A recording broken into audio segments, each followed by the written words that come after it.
Hello, I'm Coretta Wilson, and welcome to a new season of Insight, the show that keeps you up to date on the issues and initiatives in Charlotte-Mecklenburg Schools.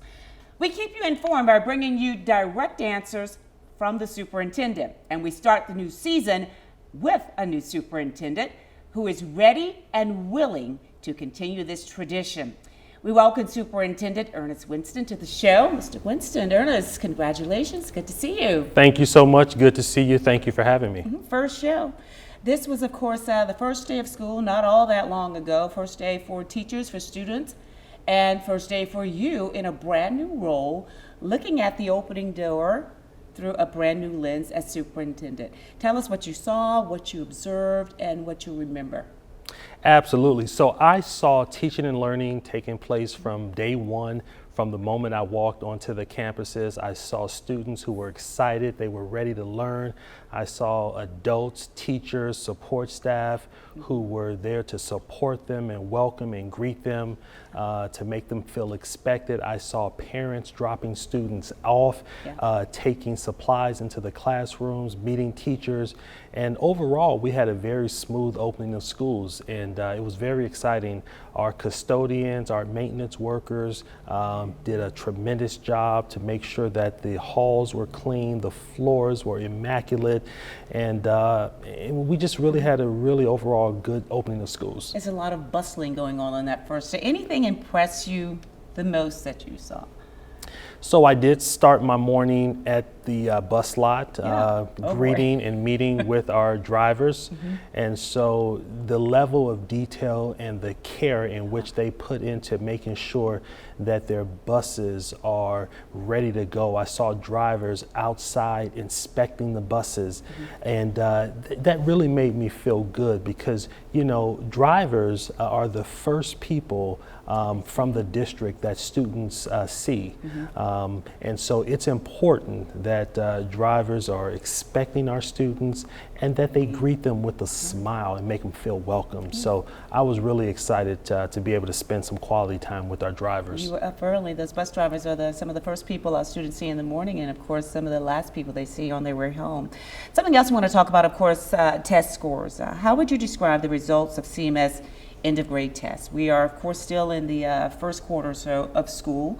We are kind of reverting back to June and May for those end of grade tests. How would you describe those scores as they have recently come in? Overall, our test scores remained pretty stagnant. We did not see a tremendous amount of change. Our graduation rate saw a slight uptick, and so we're excited about that. We also saw that about 3/4 of our schools met or exceeded growth, so that's exciting. But what it shows us and tells us is that we have lots of room for improvement and growth. And so, you know, one of the things we're doing is a root cause analysis to take a look at, you know, why we got the results we got. I will say that I'm very excited about the new curriculum that we're implementing this school year at the elementary and middle school levels. So you're looking back at or looking at those test scores, trying to make those improvements. What are maybe one or two things that's on the top tier of your list that we can do to make to help our scores increase? Sure. One of the things, and I spent the day at our first leadership team meeting of the year, and so one of the common themes that we talked about a lot was standards aligned instruction, making sure that what we're teaching our students is aligned with the standards, and also making sure that we're bringing rigor to the table and making sure that the curriculum is diverse. And when you say standards and that making sure that these things are aligned, some of our parents may or may not understand what you're talking about. Can you kind of break it down for them to understand that what we are teaching is what they will be tested on or what they should be learning for their grade level? Absolutely. So making sure that what students are being taught, that it is aligned with the expectations for their particular grade levels.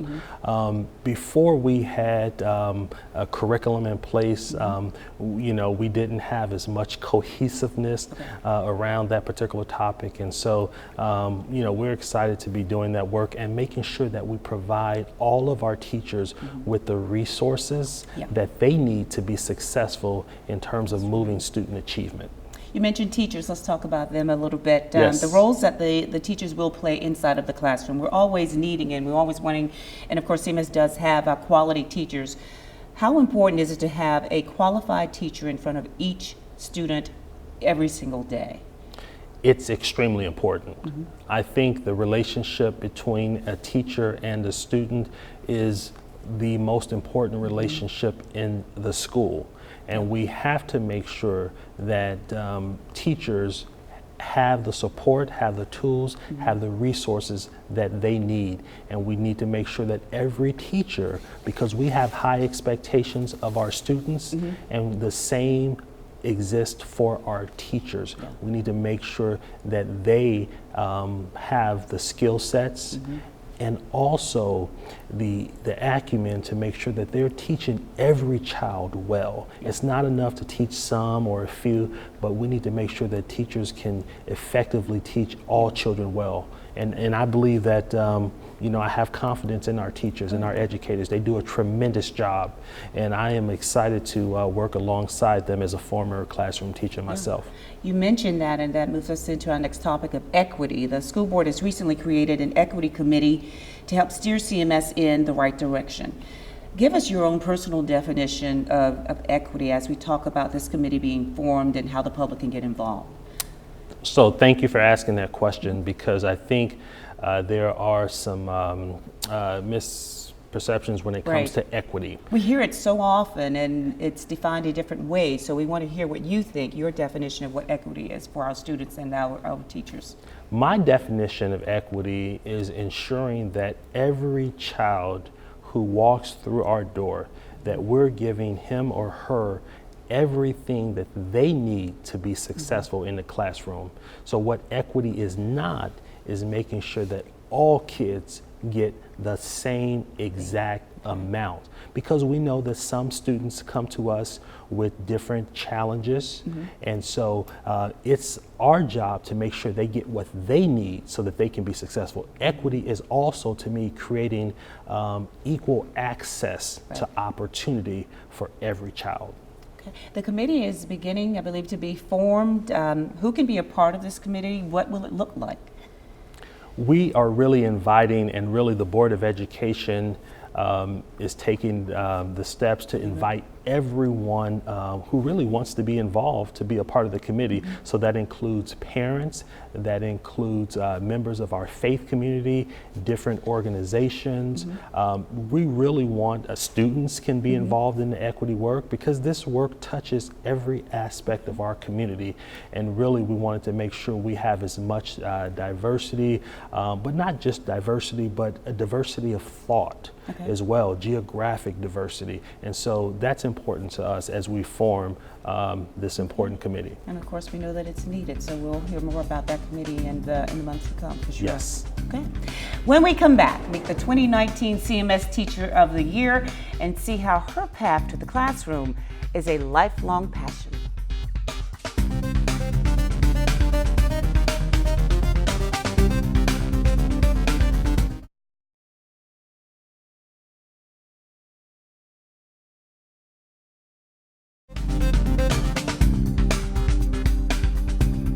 The 2019 Charlotte-Mecklenburg Schools Teacher of the Year is Miss Kimberly Tuttle.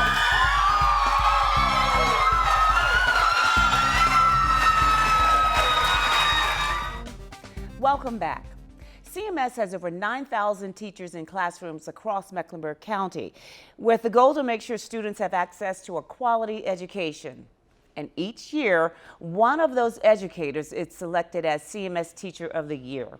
And this year, today, she is joining me, Kimberly Tuttle, an English teacher at Levine Middle College.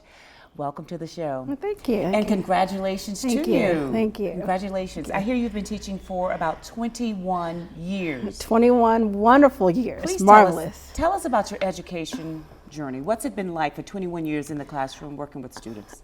Each year I learn more and more about who I am as a teacher. And I've also had the opportunity to be inside the classroom and outside the classroom. And I think that's one of the things that's kept me energetic and ready to keep on going, and because I learn more about who I am as a professional, as an educator, when I step out of the classroom and do curriculum instruction and work as an academic facilitator. So I've learned a lot about myself as a teacher, but I've also learned more about the pedagogy of teaching.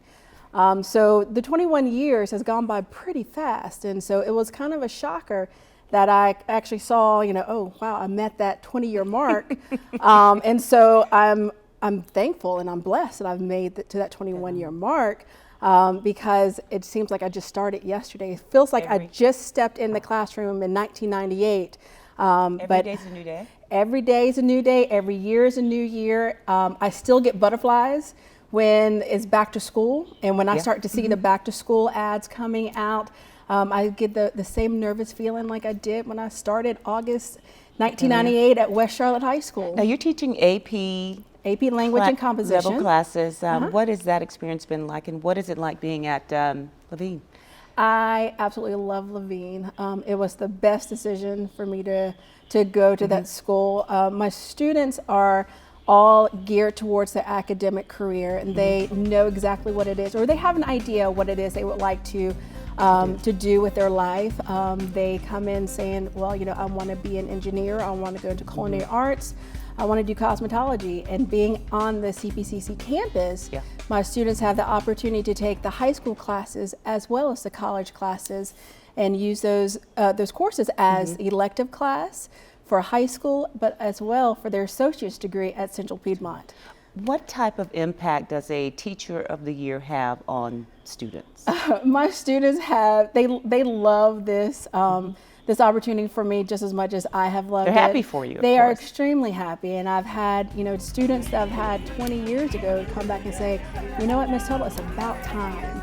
And I've even had a colleague that I work with at North Meck, and he sent me an email, and I haven't talked to him since I left about 7 or 8 years ago, and he said, Tuttle, he said, it's about time they recognize you for things that you've done. But my thing is, what I've been doing is what many other teachers in CMS do on a regular basis. I was just blessed to be the one for this year, but it's a countless amount of teachers that I come across on a daily basis that do exactly what I do. Well, in this position, of course, you will be an ambassador for education, for teaching, and for children. What do you see yourself doing, leading in education, being that ambassador and having that voice with this opportunity? Well, it's funny that you said voice, because that's one of the pieces that I feel as though that I was gifted with this blessing with, is to be that voice for not only teachers, but also for the students. I am a firm believer on teaching the whole child model and that whole approach, because I think that is something that we've kind of geared away from, because we're more of a test heavy situation, but our students need that whole teaching approach of looking at them within the classroom, but also with outside of the classroom. What is their social, emotional, physical, spiritual, as well as academic setup? So with this platform, it's given me the opportunity to have more of a segue into what it is I want to do for our students, but also to let the teachers, be there for the teachers and talk with the teachers. And one of my passions is always working with new teachers. Yes, I was going to ask you about that. Getting new teachers into the profession. Yes, new teachers into the profession. I love, that has been my joy, my passion ever since working at Vance High School. And so one of the things I'm going to be doing now is working with, speaking at Appalachian State to the new teachers. I'm actually going back to my alma mater, Radford University, and speaking to their new teacher program, and also partnering, doing some talk and work with the event at UNC Charlotte with their new teachers. Well, we hope you'll stay in the classroom as well, but this position brings about a lot of opportunities. It does, but I can't imagine myself doing anything else at this moment. You just going to add something else to the just plate. add something to it, and like teachers always do, we always add another hat, another piece to what makes us who we are. So this other stuff is just something else to make me a better teacher for my students. Well, we are proud of you, and we are grateful for all that you do. I'm sure that your students and parents are as well, and we're glad to have you as the ambassador for CMS. All right, thank you. Congratulations. Thank you. More insight from the superintendent coming up after this short break.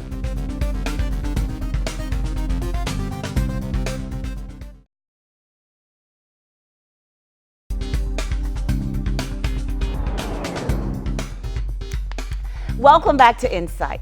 If you start with the belief that all children can learn, then the next step might be, what are the best conditions for the learning to take place? Aliciana Smith, a teacher at Stony Creek Elementary, knows that boys will be boys and brings that energy to her classroom. Insight producer Joe Blackwelder brings us this report. Everybody in our class is 100% equal. Nobody is low or high. When I was in first grade, I thought I was nowhere gonna make it to second grade. But once I got into the class, I felt much better. Having an all-boy class is kind of fun. These gentlemen are talking about their single-gender class at Stony Creek Elementary. An idea that came from private school education has taken hold in public education. I did some research, and the recent research that I read was actually a county in South Carolina. Boys learn differently than girls. Boys seem to learn through physical activities and more structured routines, while their female counterparts prefer more interaction with their peers. Cameron, I'll get you this morning. Boom! I got this! Get started. Most boys like to learn through kinesthetics. They need to move. Proponents of single-gender education are committed to the comfort of students. She lets us get comfortable so we don't get distracted. A lot of girls are distracting with their hair and stuff. Some say that small details, such as setting the thermostat higher for girls or lower for boys, can make a big difference in the classroom. Boys seem to like it on the cool side. It's cool. I have had several that have made significant growth in reading. I made it to my reading goal, level L. I'm talking about 6 levels, 5 levels within one school year. I like to read, do math, and study. The school year is going amazing for me. The class is great. All we do is win. And that is what CMS teachers do. They meet their students where they are. That's a pretty powerful story. Absolutely. And so, there is definitely a place for single gender classrooms in education. One of the things that we like to do is we like to take a look at research best practices. And so we know that students learn differently. Yeah. Boys learn differently from girls. And so I applaud the teacher at Stony Creek for doing her homework, researching this, and then bringing the students together. As you mentioned, we have to meet the needs of all of our students. And so if it works well for boys to be in the same classroom with other boys or vice versa for girls, then we want to provide those opportunities that we're best meeting everyone's needs. And those students, those young men, definitely say they feel successful from day one. So how can we not listen to our students? Yeah. One of our core values in CMS is being student-centered. Yeah. And so when I think about that, we have to listen to our students. Yeah. And so often, we're making decisions, and not to say that we ignore the voice of our students, but there's plenty of opportunity for us to incorporate their voices more into the decision making that occurs in the district. And you gotta love the comment from the little fellow that says, "Girls with that hair is so distracting." So they're cute. They are. But I'm sure that you will agree that strong leadership at the school level is extremely important. And with that said, CMS has just announced the 2019 Learning Community Principals of the Year. Tara Kennedy, Philip O'Berry High School. Emily Miles, Sterling Elementary. Diana Newman, Parkside Elementary. Kimberly Vaughn, Lawrence Orr Elementary. John LeGrand, Butler High School. Jackie Barone, Piedmont Ivy Middle School. Much congratulations to them, and of course CMS fosters leadership. So we want to definitely congratulate them and give you an opportunity to thank them for all of their hard work over the years. I just spent the day with our amazing principals. Our Principals of the Year finalists are doing an exceptional job. They represent their peers very well.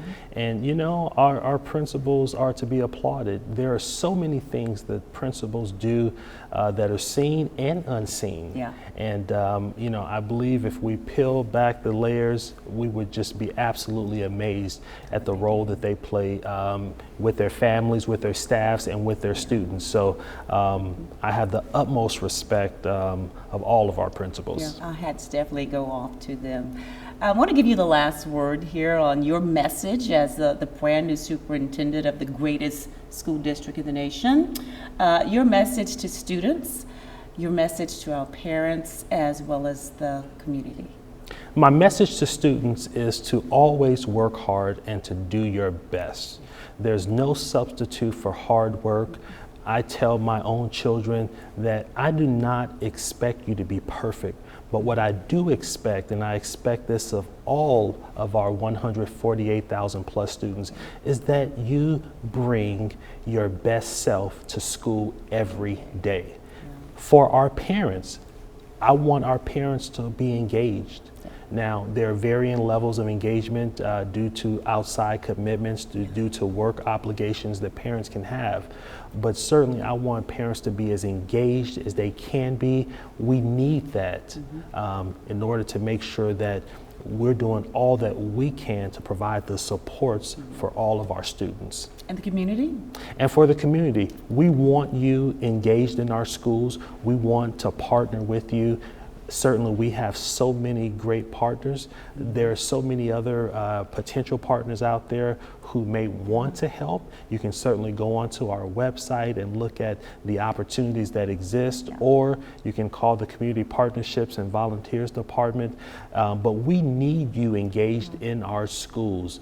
These schools belong to all of us, not just CMS. We all own our schools. All right, that is the last word. We'll remember that. This is your school district, essentially.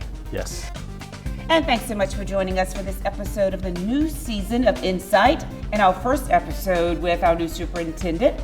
We hope you learned something that will help you become an informed parent, an energized employee, or an engaged community member. Your support is important to the success of CMS. We'll see you next time for more Insight.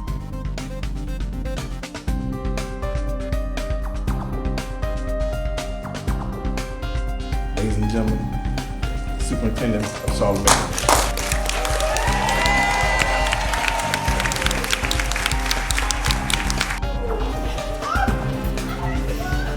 And I say CMS is great because I've come across so many phenomenal leaders in my time.